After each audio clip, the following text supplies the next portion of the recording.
Machinima is basically a dead art form, on top of being a dead company. If you're too young to remember, it's when people would make original short movies using video games as a medium. It was a big thing in the gaming community up until the early 2010s, but since then public interest has vastly declined. If people want to make videos in a gaming universe, it'll probably be animated since tools like Source Filmmaker are way more accessible now.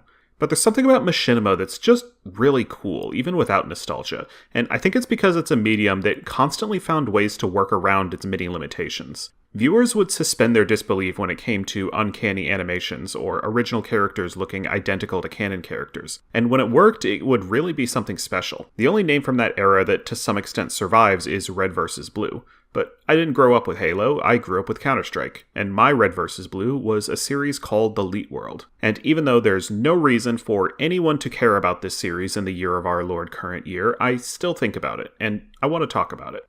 The basic premise of The Elite World was a parody of a reality show called The Real World, which ran from 1992 to fucking 2019?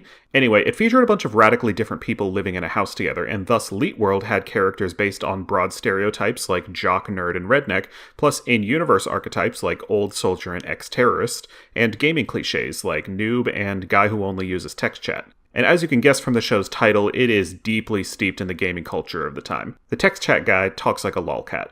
And also one of the character archetypes is sassy gay guy, cause it was 2008, people, and the internet was just like that. I know that this all looks monstrously jank to look at, but I have to reiterate, jank was par for the course in this era. And when you got over it, there was some serious charm in the little touches that they put in, like the head bobs when a character talks, making them surprisingly expressive. But what really stuck with me in the Elite World was that the character writing was better than it had any right at all to be. I'm not saying it's Disco Elysium, but this show takes some very fun but ultimately flat character templates and builds on them a fair bit more than what you'd expect from a production of this caliber. Whether it's Ahmad the noob turning to performance-enhancing hacks after multiple team rejections only to stand up for his friends when they need him the most, or Cortez's faith in his team's independence rubbing off on the fatherly but patronizing Westheimer, or Leroy's turn from meek nerd to one of the only people openly defying the evil defense contractor CEO who rules over the show from the afterlife.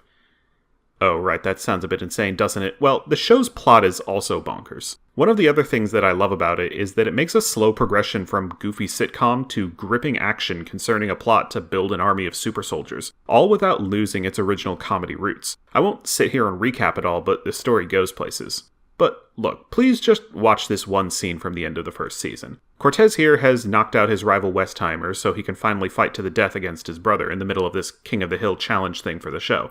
Then this happens. I'm not interested in your lies. If you are going to kill me, then do so. Do not waste my time. Very well.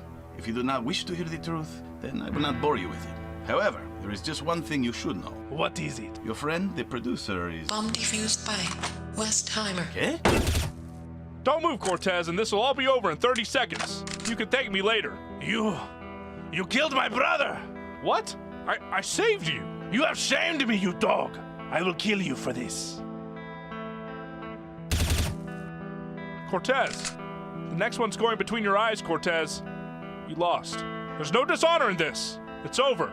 It will never be over until the last of your breath escapes from your lips. There's nothing you can do. Don't make me kill you, Cortez. 5, 4, 3, Don't do it. 1. Challenge over. CTs win. The counter-terrorists are now the victors of Elite World.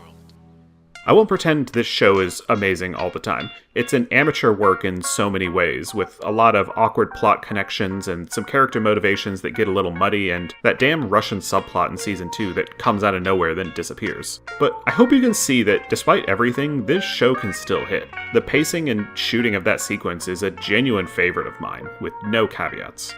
I don't necessarily recommend this show to anyone. So much of the humor in general vibe hinges on you being familiar with what Counter-Strike and gaming in general was like at the time.